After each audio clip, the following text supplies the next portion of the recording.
रसिक श्रोत्यांना राजा पुजारीचा नमस्कार. मित्रांनो, आज आपण पाहणार आहोत आबाडा न्यूज स्पेशल बुलेटिन.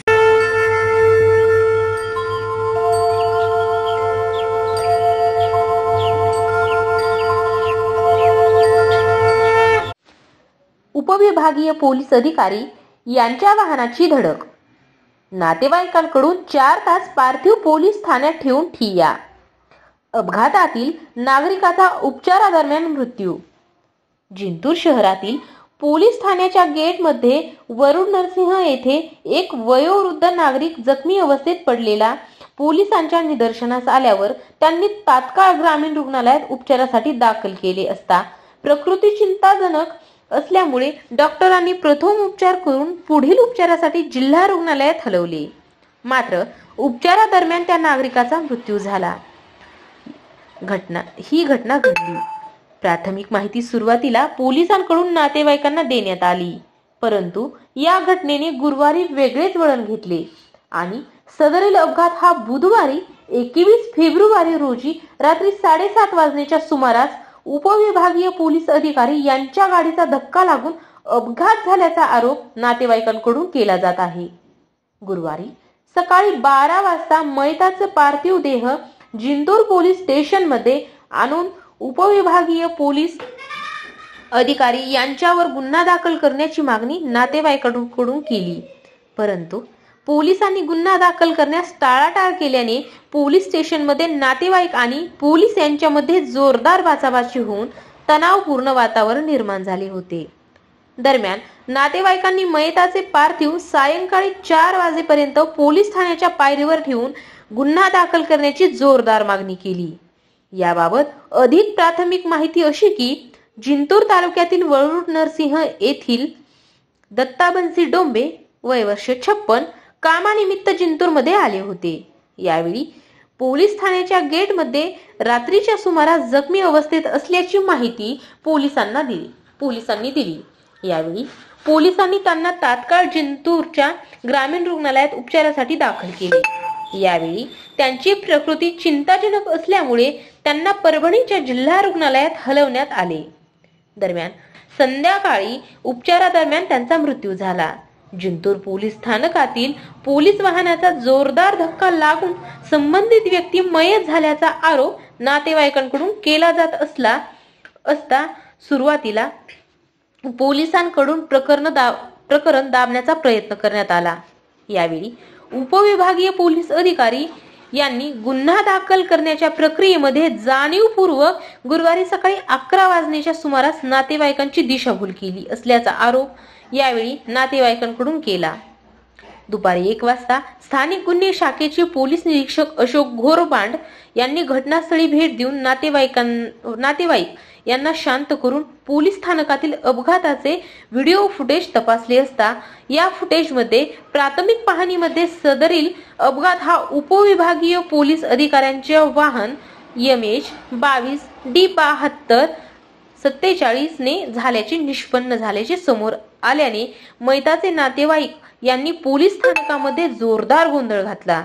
यावेळी पोलीस व नातेवाईक यांच्यामध्ये जोरदार बाचाबाची झाली. मयताच्या नातेवाईकांनी प्रेत पोलीस स्थानकाच्या पायरीवर ठेवून जोरदार आक्रोश केला. तसेच उपविभागीय पोलीस अधिकारी यांच्यावर गुन्हा दाखल करण्याची मागणी करण्यात आली. स्थानिक गुन्हे शाखेचे पोलीस निरीक्षक घोरबांड यांच्या मध्यस्थीने तणावपूर्ण वातावरण शांत करून मयताचे नातेवाईक उद्धव विश्वनाथ डोंबे यांनी दिलेल्या फिर्यादीवरून एका सोशल माध्यमाच्या ग्रुपवरती त्यांचे चुलत काका मयत दत्ताबंसी डोंबे हे बेशुद्ध अवस्थेत सरकारी दवाखान्यामध्ये असल्याचे फोटो त्यांना मिळाले. त्यानंतर त्यांनी रुग्णालय गाठले असता त्यांनी त्या ठिकाणी आलेल्या नातेवाईकांनी आक्रोश करून सदरील अपघात हा पोलीस स्टेशन जिंतूरचे गेटच्या आतमध्ये झाल्याचे सांगितले. यावेळी भास्कर लिपणे यांनी तो अपघात पाहिले असल्याचे सांगितले आणि त्यांनी ते फिर्यादीत ही सांगण्यात आले. यावरून उपविभागीय पोलीस अधिकारी यांच्या गाडीचे चालक यांच्या विरुद्ध रीतसर तक्रार दाखल करण्यात आली. तसेच सदरील तक्रारीमध्ये उपविभागीय अधिकारी हे स्वतः त्या ठिकाणी हजर असतानाही त्यांनी सदरील व्यक्तीस दवाखान्यात हलविण्यासाठी 1 तास उशीर लावला असल्याने त्यामुळे तो मरण पावल्याचा आरोपही नातेवाईकांकडून फिर्यादीमध्ये करण्यात आला आहे। यावेळी पोलीस उपाधीक्षक यशवंत काळे यांनी जिंतूर पोलीस स्टेशनमध्ये भेट देऊन घटनेची माहिती घेतली। मैताच्या पश्चात पत्नी 2 मुलं, सुना, नातवंड असा परिवार आहे। सगळं सांगा ना। मी उद्धव विश्वनाथ डोंबे जोरान बोला थोडं। मी उद्धव विश्वनाथ डोंबे राहणार वरून। ही कालची घटना झाली आपल्या जिंतूरमध्ये पोलीस स्टेशनच्या आवारात, म्हणजे मधातच गेटच्या मधात। ते माझे चुलते होते आणि काय नाव होतं त्यांचं? माझे चुलते त्यांचं नाव होतं दत्ता बनशी डोंबे, राहणार वरून, तालुका जिंतूर, जिल्हा परभणी। व्यवसाय शेती होता। ते इथं काही कामानिमित्त आले आणि ते इथं पाय घसरून पडले पोलीस स्टेशनच्या आवारात आणि तिथं DYSPची गाडी आली। अचानक DYSP गाडीच्या त्याच्या अंगावर चाक गेलं आणि ते अचानक मरण पावलं। मग आता काय झालं? आता याचं आम्ही आमच्या कायदेशीर नियमानं फिर्याद दिलेली आहे। इथं बॉडी आणली होती का तुम्ही? हो, आणली। किती वाजता? 4 घंट्याखाली, म्हणजे 12 वाजता बॉडी आणली होती, 11:30 ते 12। कशामुळे आणली तुम्ही? ते आम्हाला म्हणजे गुन्हा नोंद करायचा होता म्हणून। अच्छा। हां, ज्या काही आमची घटना झाली त्या घटनेचा आम्हाला न्याय मागण्यासाठी आम्हाला वेळ लागला। ज्या गाडीने झाला ते थोडा वेळ घालीतला, त्यानं नाकार दिला DYSP साहेबांनी। हो नाही बाकीचे फुटेज पाहिल्याच्या नंतर लक्षात आलं आणि त्यांच्याकडून जी गलती होऊ लागली ती शेवटी त्यांनी मान्य केली आणि आम्हाला जसं पाहिजे तसं त्यानं करण्याचा प्रयत्न केला। कुठे दाखवलं का तुम्हाला? हो, दाखवलं, फुटेज दाखवलं। त्याच्यात काय सिद्ध झालं? त्याच्यात असं सिद्ध झालं स्वतः त्या गाडीनं तो हे झालं, त्या माणसाच्या अंगावरून गाडीचं चाक गेलं। असं आम्ही स्वतः पाहिलं आणि त्याच्यानंतर आम्ही इथं गाडी आमची बॉडी समोर आणून ठेवली। मग आता काय दाखल काय झालं? आता असं झालं दाखल की ज्या गाडीनं झालं त्या गाडीवर, गाडीचा नंबर, गाडीवरचा ड्रायव्हर, त्याच्यावर आम्ही कायदेशीर गुन्हा दाखल केलेला आहे। DYSP साहेब स्वतः त्या गाडीत होते। DYSP साहेबांच्या समोर ही घटना झाली।